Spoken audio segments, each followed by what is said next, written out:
para começar agora. Nós vamos para Neemias capítulo 8. Eu vou fazer alguns comentários. A gente já tem visto aqui, só vamos lembrar as divisões do livro que eu falei mais cedo. Os primeiros 6 capítulos falam da reconstrução dos muros de Jerusalém. Aquela obra física que Neemias liderou e estimulou o povo a realizar. Vimos que ele finalizou isso, eles finalizaram isso. Neemias 6,15, já lemos algumas vezes esse versículo hoje. Acabou-se, pois, o muro aos 25 dias do mês de Elul, em 52 dias. Então, a obra que parecia principal está finalizada. Agora vem a outra metade do livro, que é sobre a restauração espiritual do povo. Então, eu e o Fernando tínhamos dividido em 3 aulas dessa parte do livro, dos capítulos 7 a 13. Eu quero olhar agora para capítulos 7 e 8. Embora eu não vou falar quase nada sobre o capítulo 7, capítulo 7 é uma grande lista de nomes com relação das pessoas que voltaram do cativeiro 90 anos antes de Neemias. Aqueles primeiros que voltaram lá atrás para reconstruir o templo. Parece que Neemias quis catalogar de novo aquela lista dos que voltaram e relembrar um pouco daquilo. Então, o capítulo 7 é essa lista. Se você comparar, capítulo 7 de Neemias é idêntico ao Esdras capítulo 2. São exatamente o mesmo texto, exatamente a mesma lista. Acho que ele está só repetindo esse ponto. Então, a gente vai para o capítulo 8, que é a sequência, de fato, da história.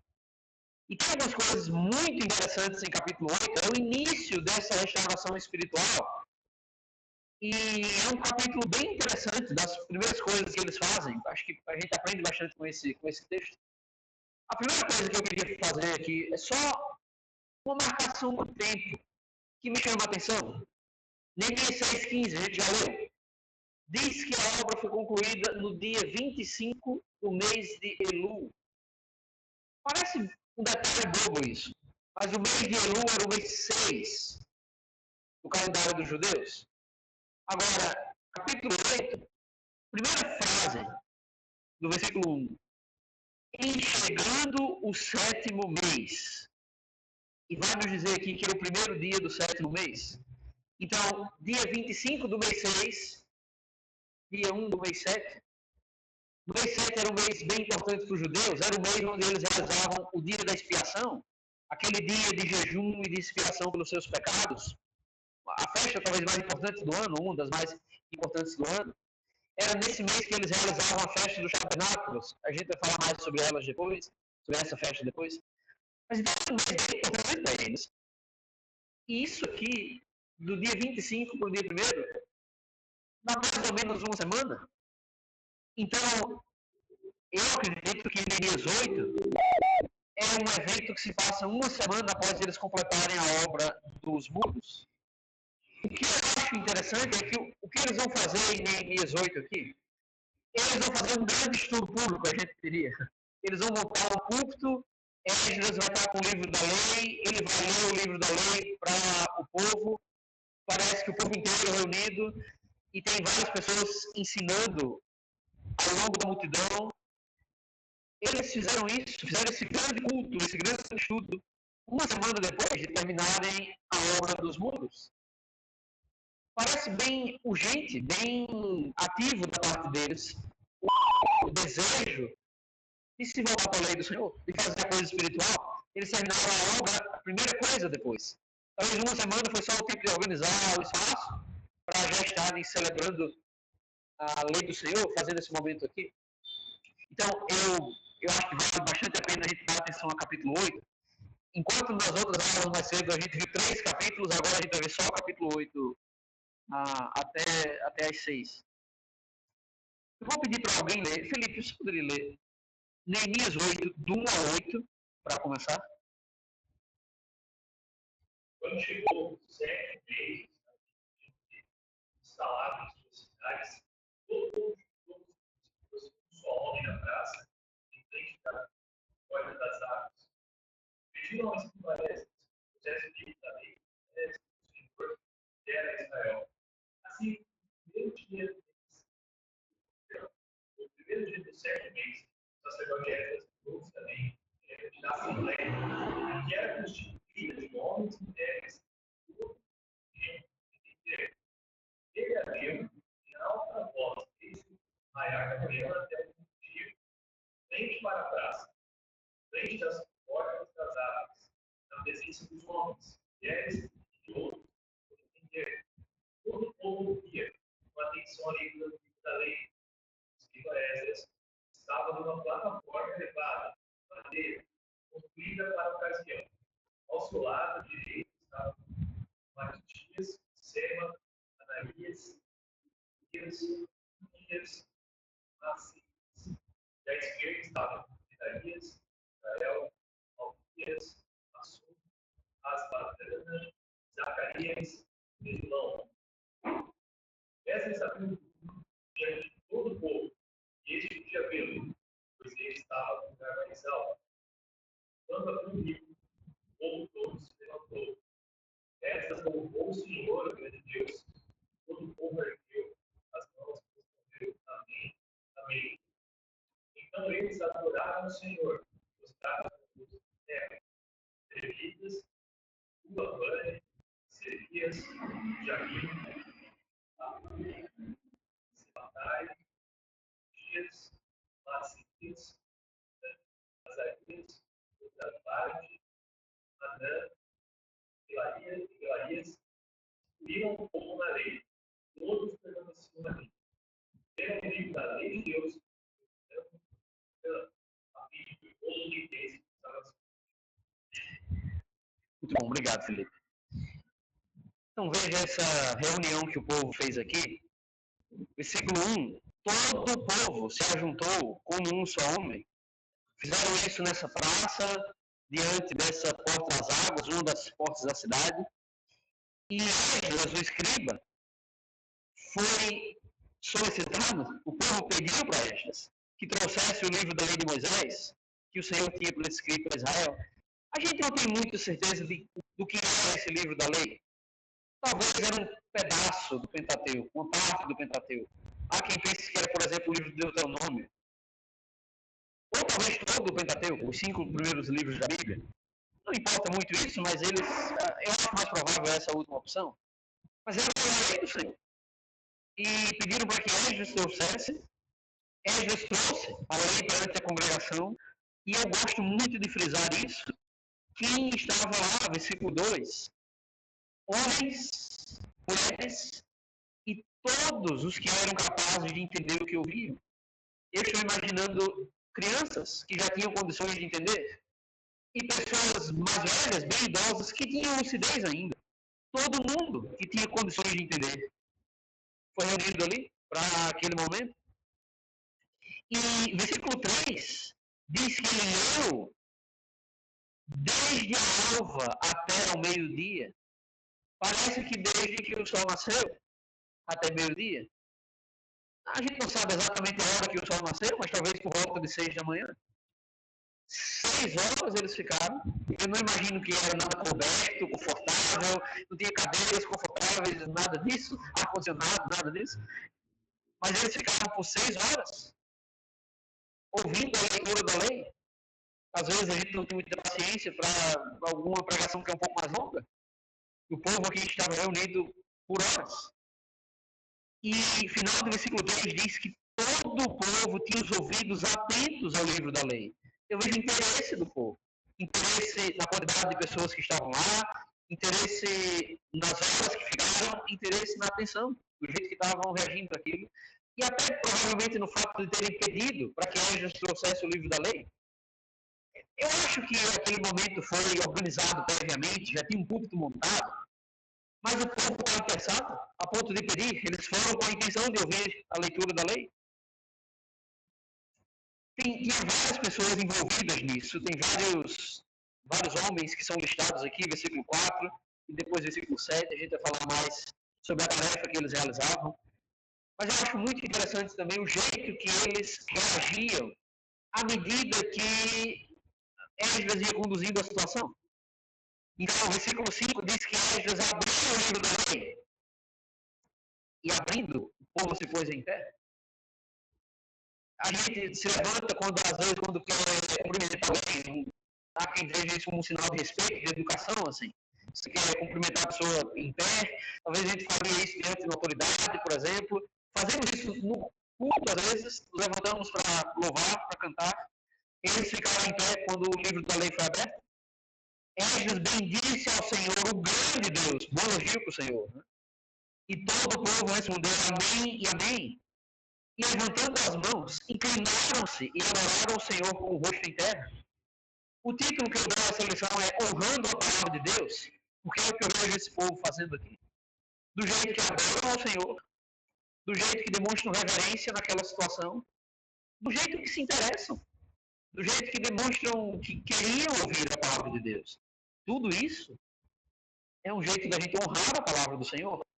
Vai ter mais coisas ainda. Vamos ficar nessa ideia de honrar a Palavra do Senhor. Eu acho que é o tema desse capítulo aqui.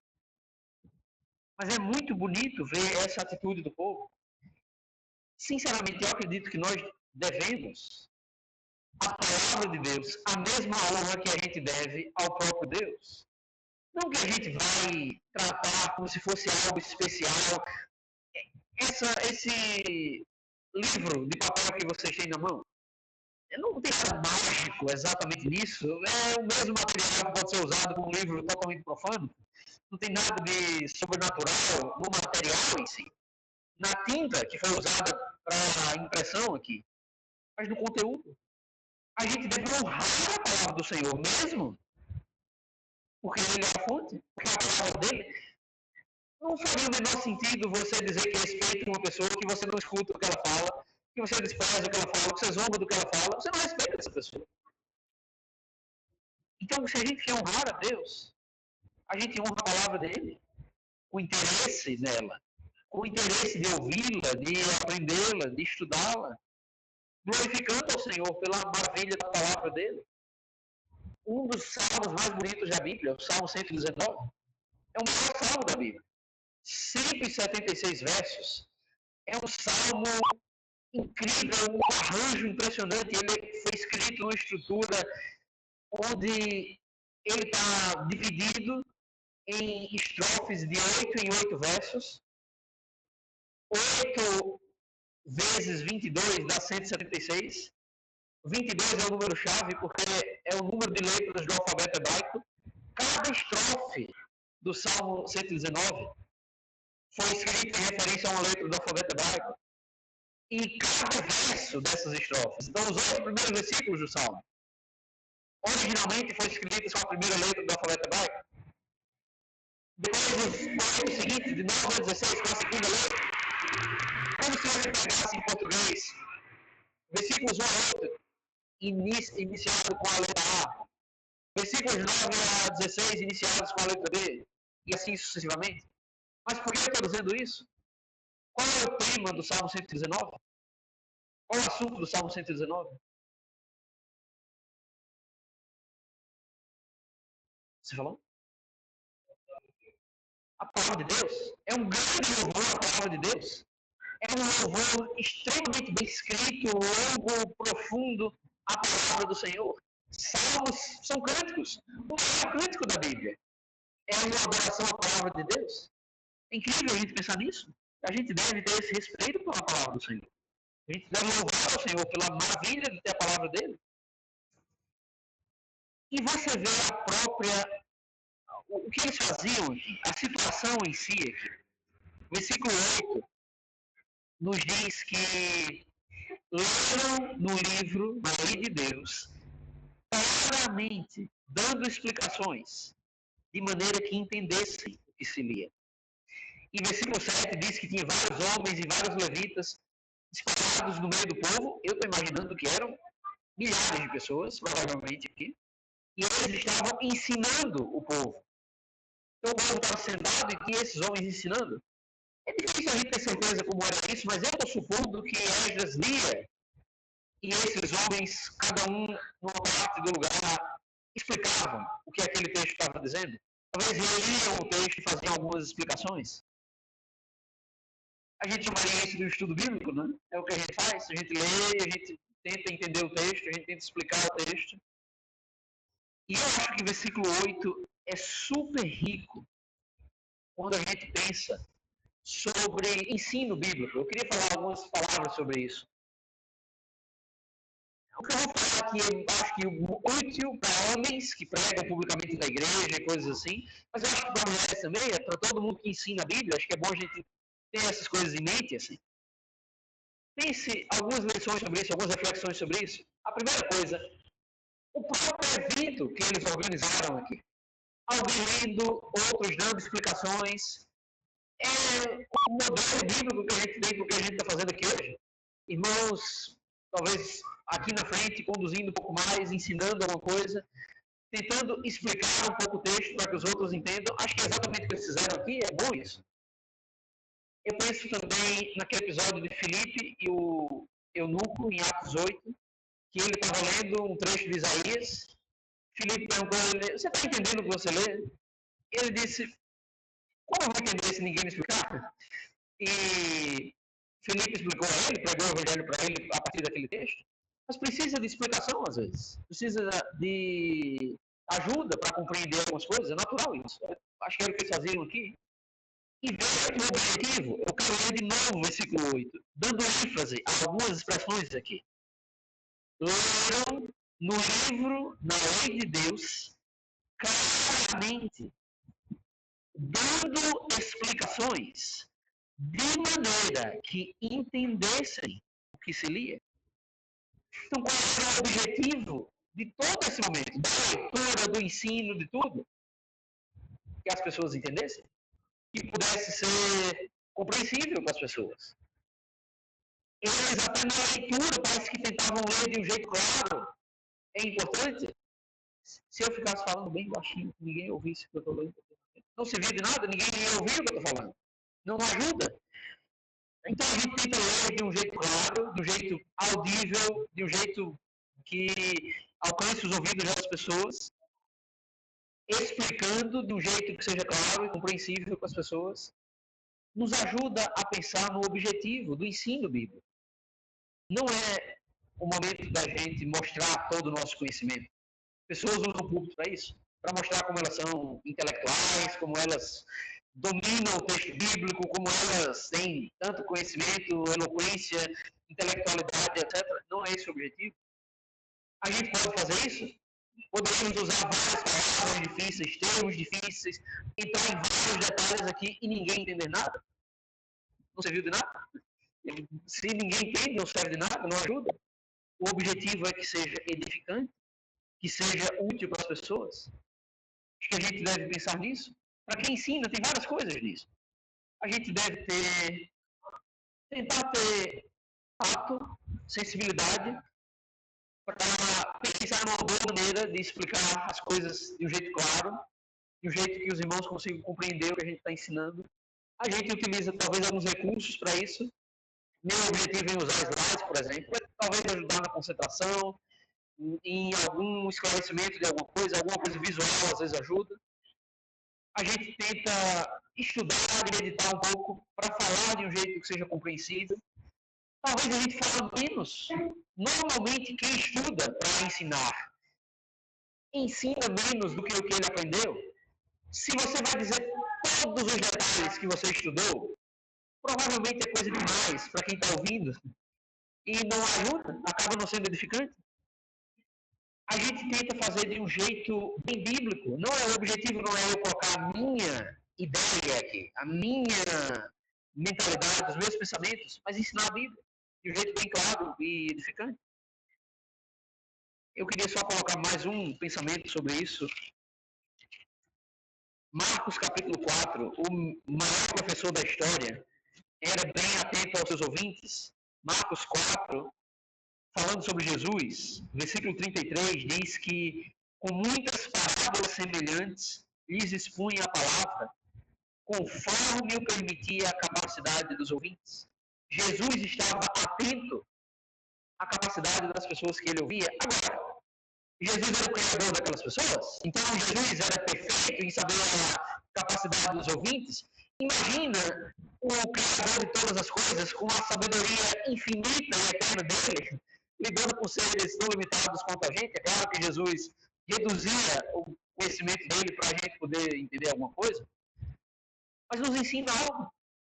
Se você vai ensinar para crianças ou para adultos, você muda o jeito que você ensina.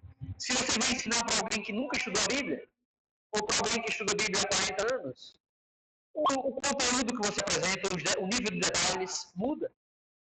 Se você vai ensinar para alguém que está começando a estudar a Bíblia agora, talvez você vai dar menos detalhes, você vai usar textos mais simples, apresentar conceitos mais simples. Tem várias coisas que a gente deve pensar nisso, mas eu acho que é um bom texto para a gente meditar sobre esses pontos, esses princípios sobre ensino bíblico no geral. Agora vamos para a reação do povo, versículos 9 a 12. Neemias, que era o governador, e Esdras, sacerdote e escriba, e os levitas que ensinavam todo o povo, lhe disseram: Este dia é consagrado ao Senhor vosso Deus, pelo que não pranteeis, nem choreis, porque todo o povo chorava, ouvindo as palavras da lei.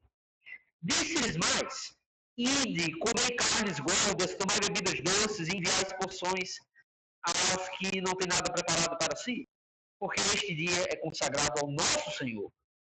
Portanto, não vos entristeçais, porque a alegria do Senhor é a vossa força. Os levitas fizeram calar para o povo, dizendo: Calai-vos, porque este dia é santo, e não estejais contristados.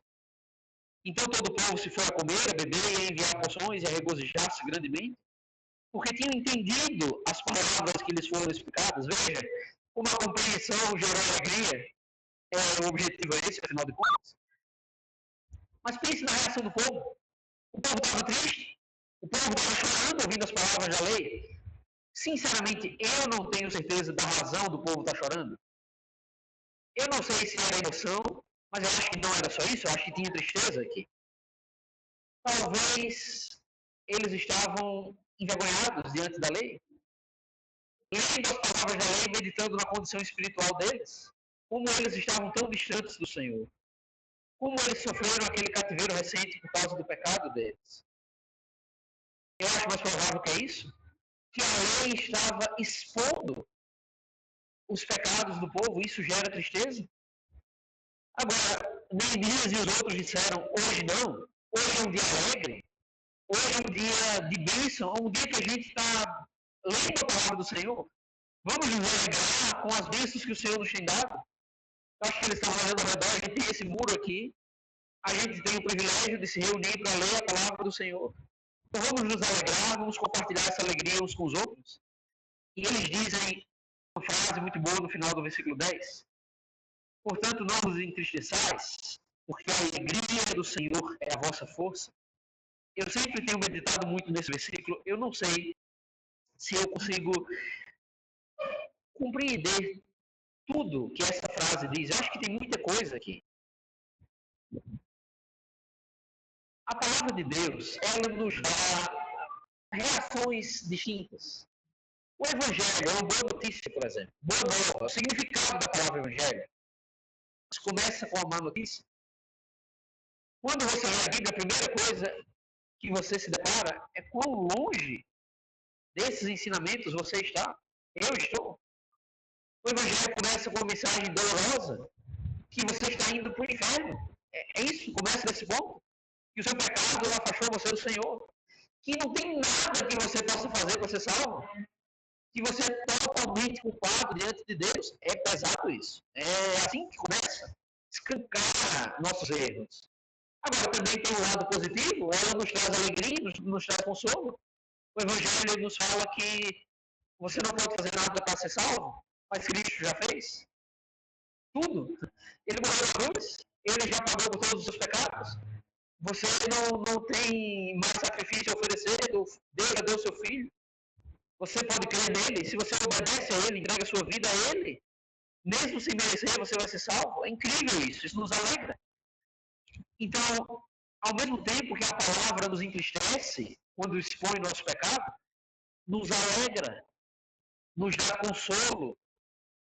Tem um versículo que eu sempre leio, que eu acho sempre bem interessante pensar nisso, Romanos 15, versículo 4, Paulo disse, falando do Antigo Testamento, tudo quanto outrora foi escrito para o nosso ensino, foi escrito a fim de que, pela paciência e pela consolação das Escrituras, tenhamos esperança.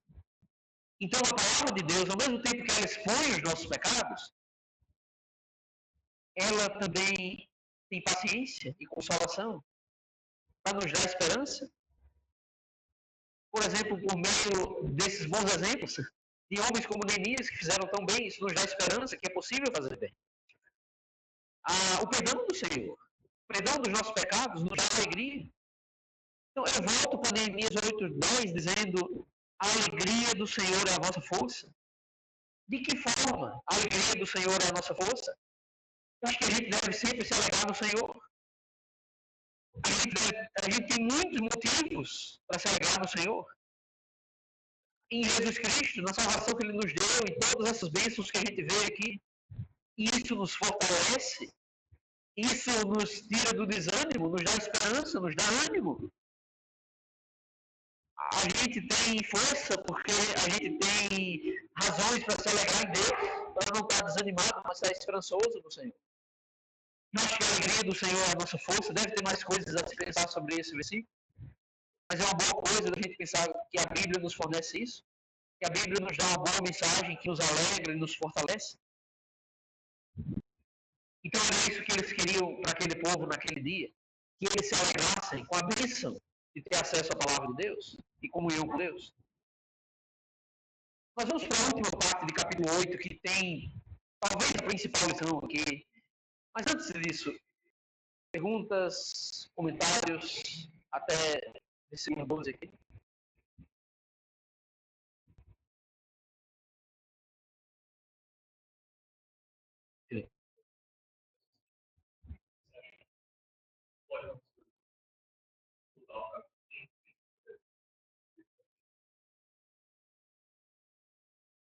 Tem algumas partes do Antigo Testamento que algumas pessoas têm achado que a expressão livro da lei se refere a Deuteronômio. Parece que Deuteronômio era, às vezes, referido dessa maneira.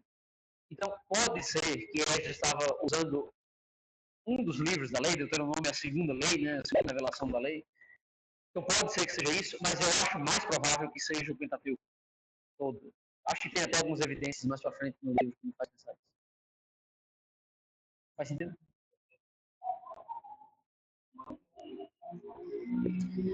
Então, vamos ver a parte final. Quem puder ler Neemias 8, do 13 ao 18.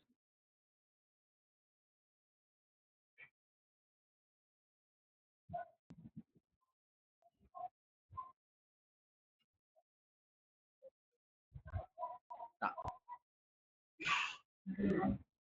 No segundo dia do mês, chefes de todas as famílias, sacerdotes e levitas reuniram-se com o escriba Esdras para estudarem a palavra da lei.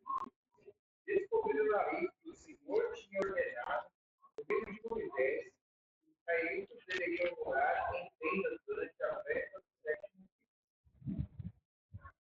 Por isso, anunciaram em todas as suas cidades e em Jerusalém: saiam das montanhas e tragam ramos de oliveiras cultivadas, de oliveiras silvestres, de hortas, de tamareiras e de árvores frondosas, para fazer tendas, conforme está escrito.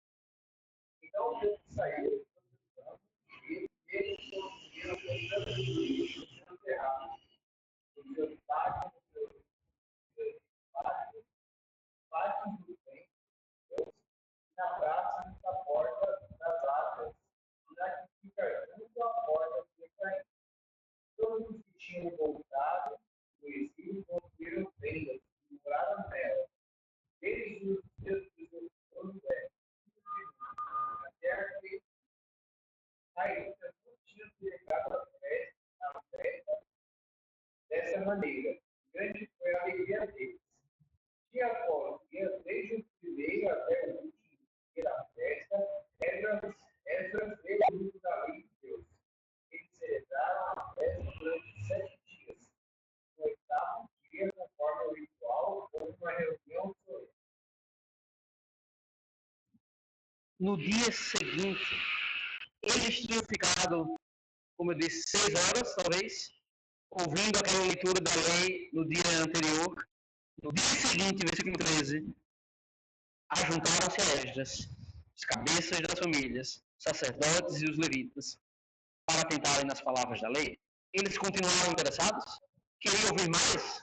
No outro dia, estavam de novo reunidos, talvez agora um pouco mais privado isso, e para estudar um pouco melhor, ver com mais detalhes alguns pontos.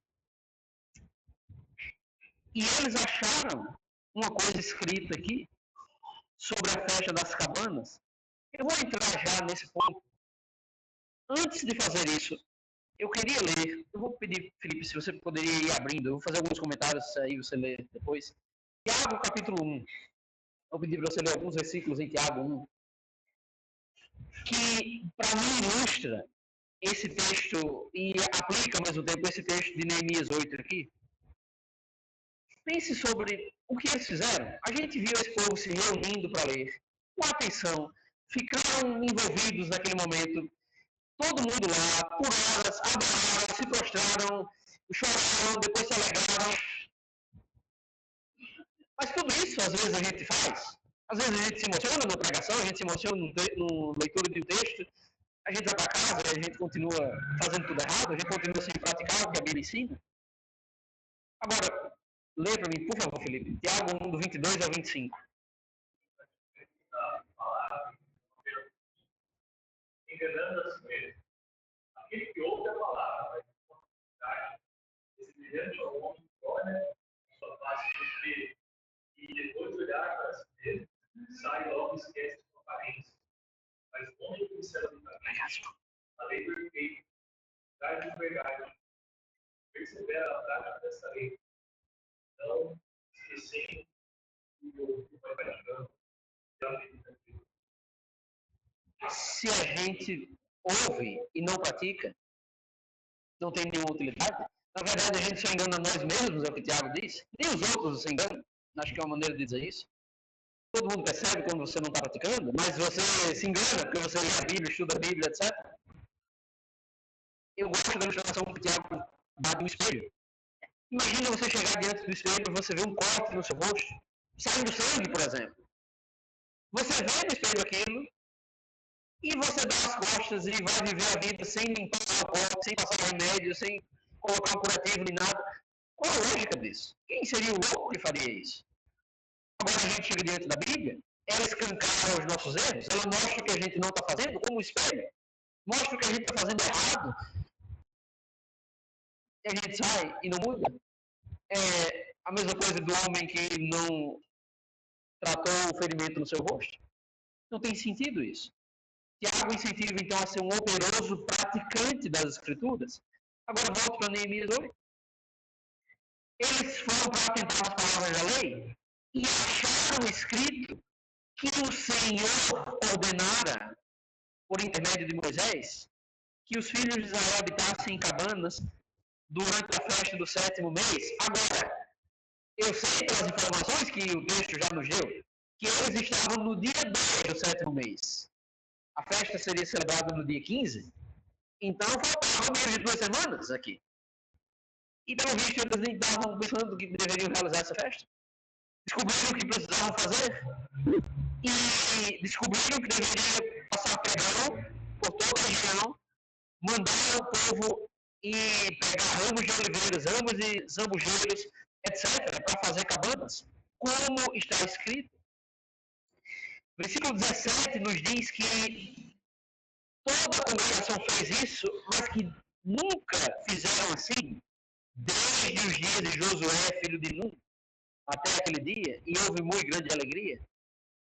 Eu falei no início do dia hoje que a gente está mais ou menos no ano 445 aqui, antes de Cristo. Josué foi antes do ano 1000. Lembra que antes de Cristo os anos vão descendo? A gente está falando de talvez 800, 900 anos antes.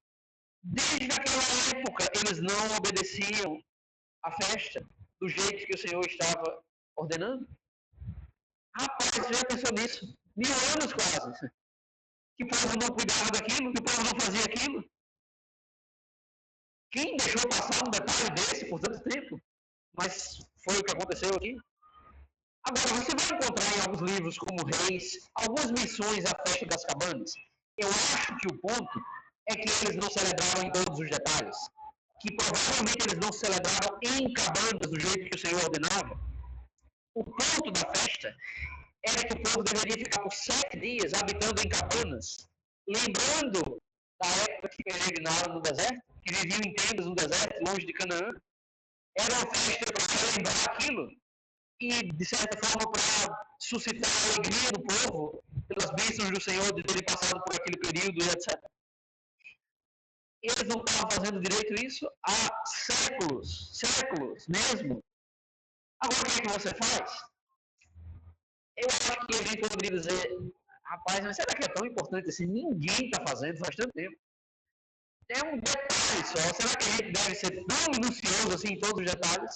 Será que a gente deveria mesmo estar olhando para cada pontinho que a Bíblia fala para fazer exatamente como o Senhor está dizendo? Veja que os nossos pais não fizeram assim. Algumas pessoas, tipo na época de Davi, pelo visto, não fizeram assim. Por que a gente deveria ficar tão preocupado? Será que é tão importante mesmo? O costume da nossa época é outro. Acho que a gente está sendo rígido demais em observar todos esses detalhes. Que bom que eles não pensaram assim. Versículo 16 diz que o povo foi em busca de pegar os ramos, fizeram cabanas, fizeram tudo do jeito que o Senhor tinha dito. Eles congregaram, eles habitaram em cabanas durante todos os dias da festa, versículo 17. É bem interessante se você fosse olhar vários textos que tem nos livros da lei. Eu vou só citar rapidinho aqui, mas, por exemplo, Levítico 23 diz que eles deveriam juntar ramos das árvores frondosas. Deuteronômio 16 diz que eles deveriam se alegrar. Versículo 17 diz que houve muita alegria. Diz que eles deveriam ler a lei em Deuteronômio 31 durante aquela festa. Versículo 18, dia após dia, leu estas no livro da lei de Deus, desde o primeiro dia até o último. Diz que no último dia da festa, eles deveriam fazer uma assembleia solene em Números 29, final do versículo 18, e celebrar a festa por 7 dias. No oitavo, houve uma assembleia solene, segundo o prescrito. Muita ênfase nesse texto a se atentar às palavras da lei, a fazer, versículo 15, como está escrito, versículo 18, segundo o prescrito, observando cada detalhe que Deus tinha ordenado. Agora volte na ideia que eu estava dizendo antes de honrar a palavra de Deus. Eles honraram com interesse, com atenção, honraram até se prostrando diante da palavra, se alegrando com entender a palavra e obedecendo ao que a palavra ordenava, mesmo quando expôs um erro que era incômodo. Eu não imagino que foi uma tarefa tão fácil fazer o povo inteiro ir atrás de ramos de tantas árvores em 12 dias, talvez, é o que eles tinham. E ainda mais com a chance do povo levantar e dizer, mas que é isso? A gente nunca fez isso. Quem é que vai trazer essa novidade agora? A gente nunca aprendeu isso, ninguém nunca falou disso agora, você lembra essa história? Mas o povo fez exatamente como o Senhor tinha dito, exatamente como estava escrito. Acho que isso demonstra o valor mesmo, a palavra do Senhor. Obediência. Obediência nas falhas que a palavra aponta na nossa vida. Eu vejo, e desculpa, esqueci de passar o slide aqui, mas eu vejo o impacto da palavra no povo, nessa história. E isso vai continuar nos próximos capítulos, é isso que é tão interessante aqui. Você vê a palavra apontando as pessoas para o seu pecado, é o que a palavra faz na nossa vida, levando o povo a adorar ao Senhor. A gente viu isso mais cedo.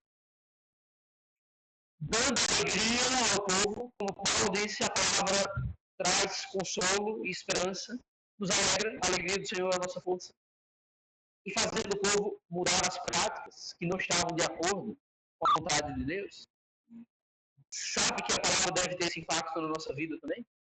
como teve nesse povo aqui. Eu quero fazer mais dois comentários que nos ajudam a pensar sobre esse texto. A primeira coisa, relativo ao estudo bíblico. É a coisa mais básica que alguém pode dizer. Alguém pode chegar aqui na frente e dizer, irmãos, eu queria encorajar vocês a lerem mais a Bíblia. Acho que é a exaltação mais simples que a gente pode dar. Parece a exaltação mais superficial. Parece repetitivo. Ninguém tem uma coisa nova para dizer. Não tem uma coisa mais profunda para dizer. E, sinceramente, eu acho que é a coisa mais importante que a gente reforça na igreja. A gente reforça para as pessoas que não conhecem o Evangelho, para pessoas que conhecem. Que a gente precisa se voltar para as Escrituras e estudar mais. Eu estava conversando com o Fernando antes, no intervalo aqui para o café, como o mundo religioso parece que todos os erros, em todos os níveis, os erros morais, os erros doutrinários, os erros em relação à organização da igreja, etc., vêm do fato de que não estudam a Bíblia, de que não leem a Bíblia. Como a gente vai conhecer a vontade de Deus se a gente não lê a Bíblia? A gente precisa das Escrituras mesmo. A gente precisa das Escrituras para a gente continuar lembrado. Você esquece o que você não estuda muito. Como eu falei mais cedo, eu gosto muito do livro de Neemias, mas quando, um mês e pouco atrás, o Fernando pediu para eu fazer essas aulas, eu voltei a ler mais o livro.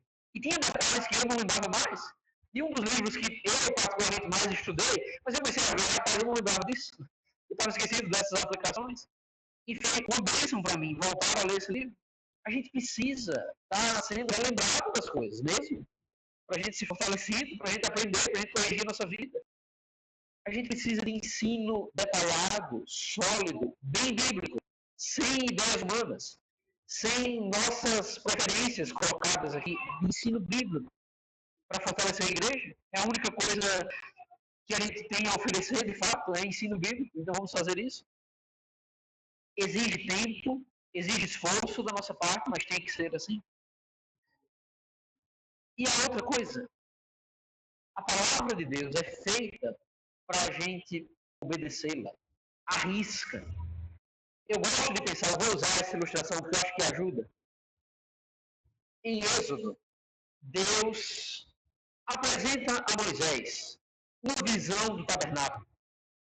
Parece que Moisés fez quase uma viagem para o céu, assim, ele tem uma visão de como o tabernáculo deveria ser. Deus mostra para Moisés as medidas do tabernáculo.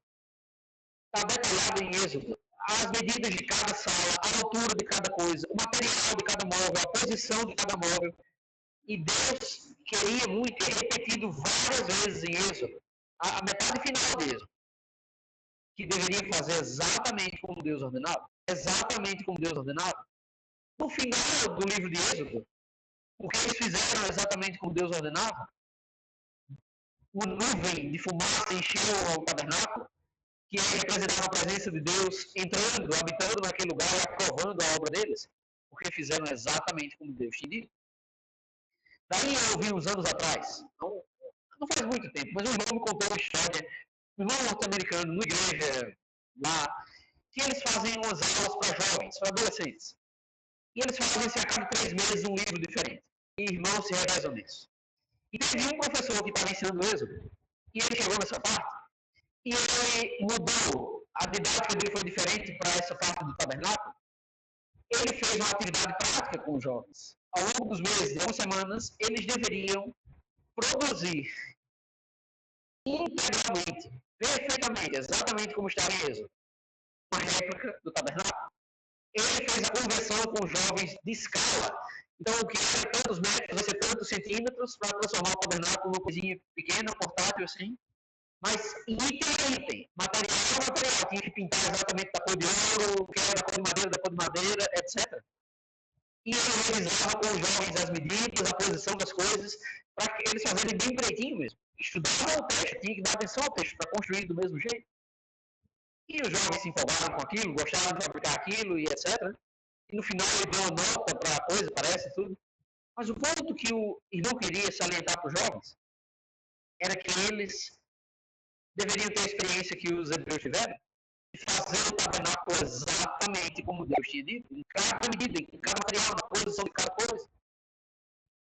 E eu acredito que o Senhor fez aquilo de um jeito didático para mostrar ao povo que o que ele ordena tem que ser feito exatamente como ordenado. Eu tenho um gráfico para fazer hoje. Mas no Novo Testamento, o que é a casa de Deus?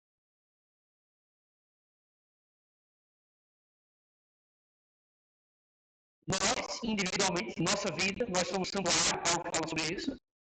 E basicamente o que é a casa de Deus? A igreja. Eu acho que tem que seguir o mesmo padrão. Acho que o padrão não mudou, o nível do Senhor não mudou, a regra não mudou. É para a gente fazer exatamente como está escrito.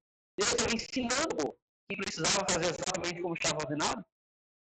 E foi o que eles fizeram aqui. Eles acharam importante, mesmo que fazia 900 anos que talvez não tivesse seguido algum detalhe daquela festa. Mas eles voltaram nas escrituras, e a escritura não tinha mudado. Era o mesmo texto. Então tinha que fazer exatamente daquele jeito. Moisés tinha escrito 1000 anos antes, mas era o mesmo texto. E Deus não tinha mudado isso. Deus não mudou 2000 anos depois o que ele ordena para a nossa vida, individual e coletivamente. No Novo Testamento, a gente tem que fazer exatamente como o Senhor quer. A gente vai ver que a palavra vai ser o centro da mudança desse povo. Esse aqui é o início do que a gente chama de reconstrução espiritual, restauração espiritual do povo. Começou na palavra, foi bem centrado na palavra, como deve ser para nós até hoje. Alguma pergunta ou comentário antes da gente encerrar aqui?